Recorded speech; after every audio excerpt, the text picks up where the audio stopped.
पंचम अध्याय अध्यात्म प्राण का संयम। अब हम प्राणायाम की विभिन्न क्रियाओं के संबंध में चर्चा करेंगे। हमने पहले ही देखा है कि योगियों के मत में साधना का पहला अंग फेफड़े की गति को अपने अधीन करना है। हमारा उद्देश्य है शरीर के भीतर जो सूक्ष्म गतियां हो रही हैं उनका अनुभव प्राप्त करना। हमारा मन बिल्कुल बाहर आ पड़ा है, वह भीतर की सूक्ष्म गतियों को बिल्कुल नहीं पकड़ सकता। हम जब उनका अनुभव प्राप्त करने में समर्थ होंगे तो उन पर विजय पा लेंगे। ये स्नायुविक शक्ति प्रवाह शरीर में सर्वत्र चल रहे हैं। वे प्रत्येक पेशी में जाकर उसको जीवन शक्ति दे रहे हैं, किंतु हम उनका अनुभव नहीं कर पाते। योगियों का कहना है कि प्रयत्न करने पर हम उनका अनुभव प्राप्त करना सीख जाएंगे। पहले फेफड़े की गति पर विजय पाने की चेष्टा करनी होगी। कुछ काल तक यह कर सकने पर हम सूक्ष्मतर गतियों को भी वश में ला सकेंगे। अब प्राणायाम की क्रियाओं की चर्चा करेंगे। पहले तो सीधे होकर बैठना होगा, देह को ठीक सीधी रखना होगा। यद्यपि मेरुरज्जा मेरुदंड से संलग्न नहीं है, फिर भी वह मेरुदंड के भीतर अवस्थित है। टेढ़ा होकर बैठने से वह अस्त व्यस्त हो जाती है। अतएव देखना होगा कि वह स्वच्छंद भाव से रहे। टेढ़े बैठकर ध्यान करने की चेष्टा करने से अपनी ही हानि होती है। शरीर के तीनों भाग वक्ष, ग्रीवा और मस्तक सदा एक रेखा में ठीक सीधे रखने होंगे। देखोगे बहुत थोड़े अभ्यास से वह श्वास प्रश्वास की नाई सहज हो जाएगा। इसके बाद स्नायुओं को वशीभूत करने का प्रयत्न करना होगा। हमने पहले ही देखा है कि जो स्नायु केंद्र श्वास प्रश्वास यंत्र के कार्य को नियमित करता है वह दूसरे स्नायुओं पर भी कुछ प्रभाव डालता है। इसीलिए सांस लेना और सांस छोड़ना तालबद्ध रूप से करना आवश्यक है। हम साधारणतः जिस प्रकार सांस लेते और छोड़ते हैं वह श्वास प्रश्वास नाम के ही योग्य नहीं, वह बहुत अनियमित है। फिर स्त्री पुरुष के श्वास प्रश्वासों में कुछ स्वाभाविक भेद भी है।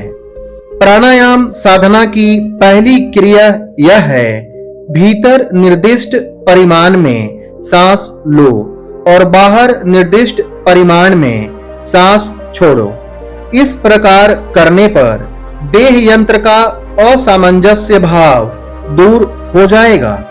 कुछ दिन तक यह अभ्यास करने के बाद सांस खींचने और छोड़ने के समय ओमकार अथवा अन्य किसी पवित्र शब्द का मन ही मन उच्चारण करने से अच्छा होगा। भारत में प्राणायाम करते समय हम लोग श्वास के ग्रहण और त्याग की संख्या ठहराने के लिए 1, 2, 3, 4 इस क्रम से न गिनते हुए कुछ सांकेतिक शब्दों का व्यवहार करते हैं। इसीलिए मैं तुम लोगों से प्राणायाम के समय ओमकार अथवा अन्य किसी पवित्र शब्द का व्यवहार करने के लिए कह रहा हूं। चिंतन करना कि वह शब्द श्वास के साथ तालबद्ध रूप से बाहर जा रहा है और भीतर आ रहा है। ऐसा करने पर देखोगे कि सारा शरीर क्रमशः मानो साम्य भाव धारण करता जा रहा है। तभी समझोगे यथार्थ विश्राम क्या है। उसकी तुलना में निद्रा तो विश्राम ही नहीं। एक बार यह विश्राम की अवस्था आने पर अतिशय थके हुए स्नायु भी शांत हो जाएंगे और तब जानोगे कि पहले तुमने कभी यथार्थ विश्राम का सुख नहीं पाया। इस साधना का पहला फल यह देखोगे कि तुम्हारे मुख की कांति बदलती जा रही है। मुख की शुष्कता और कठोरता का भाव प्रदर्शित करने वाली रेखाएं दूर हो जाएंगी। मन की शांति मुख से फूटकर बाहर निकलेगी। दूसरे, तुम्हारा स्वर बहुत मधुर हो जाएगा। मैंने ऐसा एक भी योगी नहीं देखा जिनके गले का स्वर कर्कश हो। कुछ महीने के अभ्यास के बाद ही ये चिन्ह प्रकट होने लगेंगे। इस पहले प्राणायाम का कुछ दिन अभ्यास करने के बाद प्राणायाम की एक दूसरी ऊंची साधना ग्रहण करनी होगी। वह यह है, ईड़ा अर्थात बाईं नासिका द्वारा फेफड़े को धीरे धीरे वायु से पूरा करो। उसके साथ स्नायु प्रवाह में मन का संयम करो। सोचो कि तुम मानो स्नायु प्रवाह को मेरु रज्जा के नीचे भेजकर कुंडलिनी शक्ति के आधारभूत मूलाधार स्थित त्रिकोण आकृति पद्म पर बड़े जोर से आघात कर रहे हो। इसके बाद इस स्नायु प्रवाह को कुछ क्षण के लिए उसी जगह धारण किए रहो। तत्पश्चात कल्पना करो कि उस स्नायुविक प्रवाह को श्वास के साथ दूसरी ओर से अर्थात पिंगला द्वारा ऊपर खींच रहे हो। फिर दाहिनी नासिका से वायु धीरे धीरे बाहर फेंको। इसका अभ्यास तुम्हारे लिए कुछ कठिन ज्ञात होगा। सहज उपाय है, अंगूठे से दाहिनी नाक बंद करके बाईं नाक से धीरे धीरे वायु भरो। फिर अंगूठे और तर्जनी से दोनों नथुने बंद कर लो और सोचो मानो तुम स्नायु प्रवाह को नीचे भेज रहे हो और सुषुम्ना के मूल देश में आघात कर रहे हो। इसके बाद अंगूठा हटाकर दाहिनी नाक द्वारा वायु बाहर निकालो। फिर बाईं नासिका तर्जनी से बंद करके दाहिनी नाक से धीरे धीरे वायु पूरण करो और फिर पहले की तरह दोनों नासिका छिद्रों को बंद कर लो। हिंदुओं के समान प्राणायाम का अभ्यास करना इस देश के लिए अर्थात अमेरिका के लिए कठिन होगा, क्योंकि हिंदू बाल्यकाल से ही इसका अभ्यास करते हैं। उनके फेफड़े इसके अभ्यस्त हैं। यहाँ 4 सेकंड से आरंभ करके धीरे धीरे बढ़ाने पर अच्छा होगा। 4 सेकंड तक वायु पूरण करो, 16 सेकंड बंद करो और फिर 8 सेकंड में वायु का रेचन करो। इससे एक प्राणायाम होगा, पर उस समय मूलाधारस्थ त्रिकोण आकार पद्म पर मन स्थिर करना भूल न जाना। इस प्रकार की कल्पना से तुमको साधना में बड़ी सहायता मिलेगी। एक तीसरे प्रकार का प्राणायाम यह है, धीरे धीरे भीतर श्वास खींचो, फिर तनिक भी देर किए बिना धीरे धीरे वायु रेचन करके बाहर ही श्वास कुछ देर के लिए रुद्ध कर रखो। संख्या पहले की प्राणायाम की तरह है। पूर्वोक्त प्राणायाम और इसमें भेद इतना ही है कि पहले के प्राणायाम में सांस भीतर रोकनी पड़ती है और यहाँ बाहर। यह प्राणायाम पहले से सीधा है। जिस प्राणायाम में सांस भीतर रोकनी पड़ती है उसका अधिक अभ्यास अच्छा नहीं। उसका सवेरे 4 बार और शाम को 4 बार अभ्यास करो। बाद में धीरे धीरे समय और संख्या बढ़ा सकते हो। तुम क्रमशः देखोगे कि तुम बहुत सहज ही यह कर सक रहे हो और इससे तुम्हें बहुत आनंद भी मिल रहा है। अतएव जब देखो कि तुम एक बहुत सहज ही कर सक रहे हो, तब बड़ी सावधानी और सतर्कता के साथ संख्या 4 से 6 बढ़ा सकते हो। अनियमित रूप से साधना करने पर तुम्हारा अनिष्ट हो सकता है। उपर्युक्त 3 प्रक्रियाओं में से पहली और अंतिम क्रियाएं कठिन भी नहीं और उनमें किसी प्रकार की विपत्ति की आशंका भी नहीं। पहली क्रिया का जितना अभ्यास करोगे उतना ही तुम शांत होते जाओगे। उसके साथ ओमकार जोड़कर अभ्यास करो। देखोगे जब तुम दूसरे कार्य में लगे हो तब भी तुम उनका अभ्यास कर सक रहे हो। उस क्रिया के फल से देखोगे तुम अपने को सभी बातों में अच्छा ही महसूस कर रहे हो। इस तरह कठोर साधना करते करते एक दिन तुम्हारी कुंडलिनी जग जाएगी। जो दिन में केवल 1 या 2 बार अभ्यास करेंगे उनके शरीर और मन कुछ स्थिर भर हो जाएंगे और उनका स्वर मधुर हो जाएगा।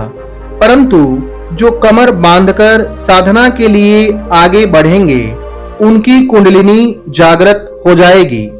उनके लिए सारी प्रकृति एक नया रूप धारण कर लेगी। उनके लिए ज्ञान का द्वार खुल जाएगा। तब फिर ग्रंथों में तुम्हें ज्ञान की खोज न करनी होगी। तुम्हारा मन ही तुम्हारे निकट अनंत ज्ञान विशिष्ट पुस्तक का काम करेगा।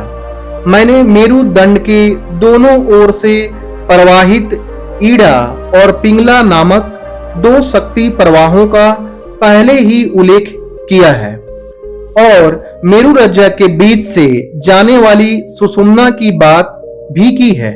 यह ईड़ा, पिंगला और सुषुम्ना प्रत्येक प्राणी में विद्यमान है।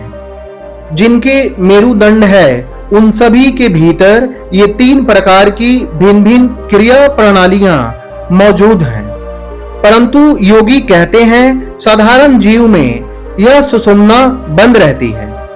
उसके भीतर किसी तरह की क्रिया का अनुभव नहीं किया जा सकता। किंतु ईड़ा और पिंगला नाड़ियों का कार्य अर्थात शरीर के विभिन्न भागों में शक्ति वहन करना सभी प्राणियों में होता रहता है। केवल योगी में यह सुषुम्ना खुली रहती है। यह सुषुम्ना द्वार खुलने पर उसके भीतर से स्नायुविक शक्ति प्रवाह जब ऊपर चढ़ता है तब चित्त ऊंच से उच्चतर भूमि पर उठता जाता है और अंत में हम अति इंद्रिय राज्य में चले जाते हैं। हमारा मन तब अति इंद्रिय, ज्ञानातीत, पूर्ण चैतन्य इत्यादि नामों वाली अवस्था प्राप्त कर लेता है। तब हम बुद्धि के अतीत प्रदेश में चले जाते हैं। वहां तर्क नहीं पहुंच सकता। इस सुषुम्ना को खोलना ही योगी का एकमात्र उद्देश्य है। ऊपर में जिन शक्ति वहन केंद्रों का उल्लेख किया गया है, योगियों के मत में वे सुषुम्ना में ही अवस्थित है। रूपक की भाषा में उन्हीं को पद्म कहते हैं। सबसे नीचे वाला पद्म सुषुम्ना के सबसे नीचे भाग में अवस्थित है। उसका नाम है मूलाधार। इसके बाद दूसरा है स्वादिष्ठान, तीसरा मणिपुर, फिर चौथा अनाहत, पांचवा विशुद्ध, छठा आज्ञा चक्र और सातवां है सहस्रसार या सहस्रदल पद्म। यह सहस्रसार सबसे ऊपर मस्तिष्क में स्थित है। अभी इनमें से केवल 2 केंद्रों की बात हम लेंगे, सबसे नीचे वाले मूलाधार की और सबसे ऊपर वाले सहस्रसार की। सबसे नीचे वाले चक्र में ही समस्त शक्तियां अवस्थित हैं और उस शक्ति को उस जगह से लेकर मस्तिष्क स्थित सर्वोच्च चक्र पर ले जाना होगा। योगी कहते हैं मनुष्य देह में जितनी शक्तियां हैं उनमें ओज सबसे उत्कृष्ट कोटि की शक्ति है। यह ओज मस्तिष्क में संचित रहता है। जिसके मस्तक में ओज जितने अधिक परिमाण में रहता है वह उतना ही अधिक बुद्धिमान और आध्यात्मिक बल से बली होता है। एक व्यक्ति बड़ी सुंदर भाषा में सुंदर भाव व्यक्त करता है परंतु लोग आकृष्ट नहीं होते, और दूसरा व्यक्ति न सुंदर भाषा बोल सकता है न सुंदर ढंग से भाव व्यक्त कर सकता है, परंतु फिर भी लोग उसकी बात से मुग्ध हो जाते हैं। ऐसा क्यों? यह ओज शक्ति ही शरीर से निकलकर ऐसा अद्भुत कार्य करती है। इस ओज शक्ति से युक्त पुरुष जो कुछ कार्य करते हैं, उसी में महाशक्ति का विकास देखा जाता है। ऐसी है ओज की शक्ति। यह ओज थोड़ी बहुत मात्रा में सभी मनुष्यों में विद्यमान है। शरीर में जितनी शक्तियां खेल कर रही हैं, उनका उच्चतम विकास यह ओज है।